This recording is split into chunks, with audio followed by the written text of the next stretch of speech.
Berdoa itu tidak gratis. Berdoa itu tidak cukup hanya memohon, terus kemudian menunggu hasilnya. Tidak cukup hanya merengek dan mengibah.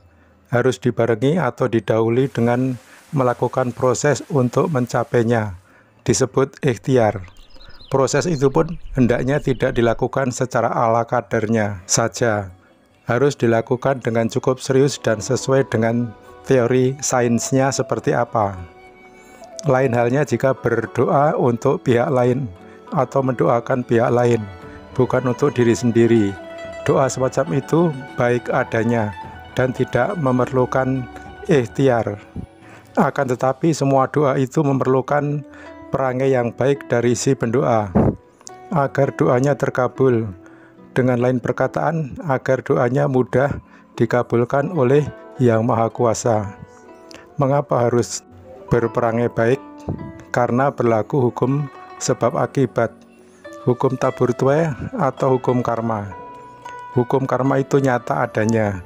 Hukum karma itu maha kuasa.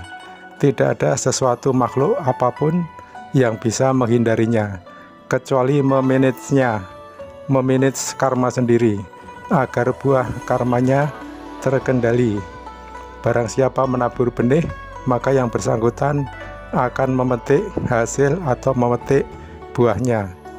Itulah keadilan dan keseimbangan. Di alam semesta ini, jika ada sesuatu apapun itu, jika unsur-unsurnya tidak seimbang, maka akan cepat rusak. Kiamat itu akan terjadi jika ada ketidakseimbangan. Dengan berlakunya hukum karma, maka yang benar hidupnya suatu makhluk itu tidak hanya sekali, melainkan berkali-kali hingga tak terhitung, baik jumlah kali, macam kehidupan, maupun lamanya waktu yang diperlukan. Terkait dengan hal ini, tontonlah video-video yang lain di channel ini. Memetik buah hasil dari menabur benih itu, hasilnya baik atau kurang baik, hasilnya banyak atau sedikit, itu tergantung dari bagaimana cara merawat benih yang ditabur. Bagaimana cara merawat tanaman yang dimaksud.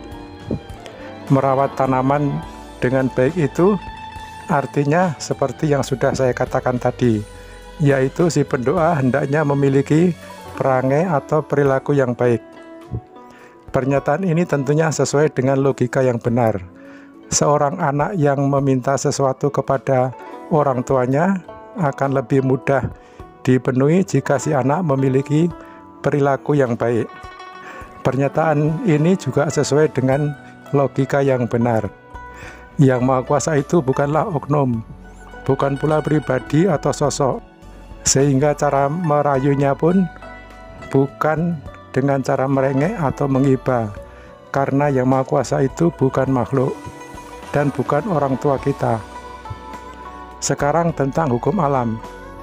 Hukum alam itu maha kuasa. Siapa yang bisa melawan hukum alam? Sains itu selaras dengan hukum alam. Bagaimanakah cara merayu Yang Maha Kuasa dengan benar supaya yang kita harapkan dapat tercapai atau berhasil? Caranya yaitu tadi, memiliki perangai yang baik, gemar berbuat baik, gemar membantu orang atau makhluk lain yang membutuhkan bantuan. Karena yang bersangkutan mengalami kesulitan, mengalami kesusahan, atau mengalami penderitaan.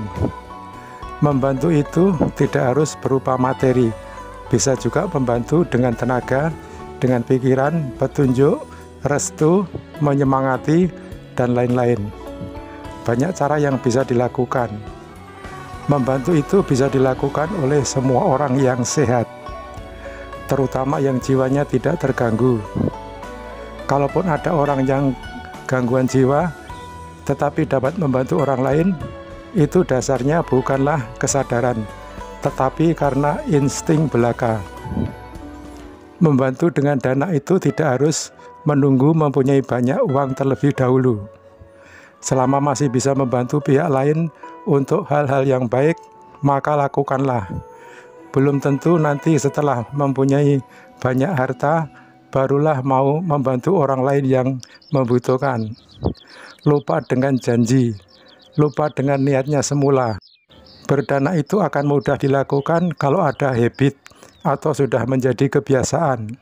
Oleh karena itu, diperlukanlah latihan. Latihan itu lakukanlah sekarang, mulai saat ini. Jangan ditunda-tunda. Membantu pihak lain itu tidak sia-sia.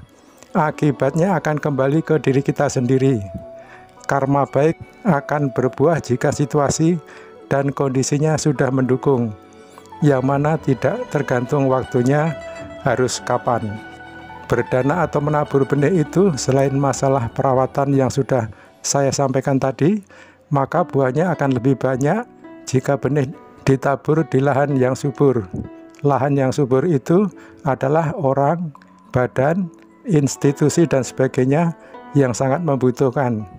Badan atau institusi yang baik adalah yang bermanfaat buat kebaikan orang banyak, bukan misalnya yang mendanai demo-demo brutal, mendanai teroris, dan sebagainya, yang orang-orangnya beragama tetapi keblinger atau salah jalan. Bayangkan jika setiap orang Indonesia, misalnya yang mempunyai penghasilan di atas 16 juta rupiah per bulan, bersedia mendanakan 25% dari penghasilannya itu kepada pihak lain yang sangat membutuhkan, maka Indonesia ini akan makmur merata, akan jauh lebih aman, mungkin kejahatan akan jauh berkurang, tindak pidana atau kriminalitas akan jauh berkurang, dan dapat dijamin kemungkinan besar di surga sana akan banyak dihuni oleh orang-orang yang asalnya dari Indonesia. Berikut ini adalah salah satu contoh yang bisa terjadi di kehidupan sehari-hari. Ada seorang suami yang pekerjaannya berdagang.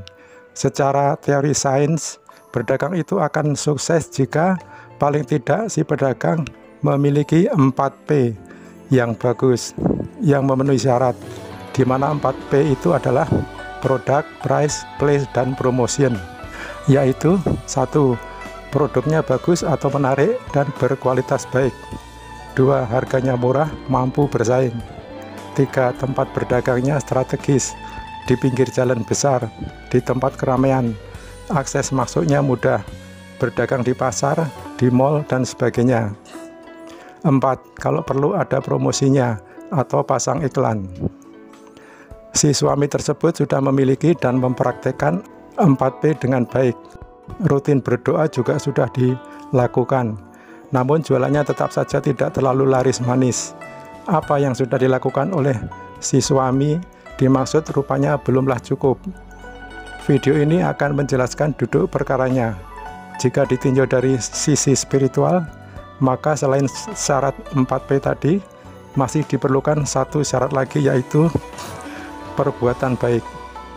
Suami ini kalau di rumah kelakuannya buruk sekali, suka marah-marah dan membentak-bentak sang istri.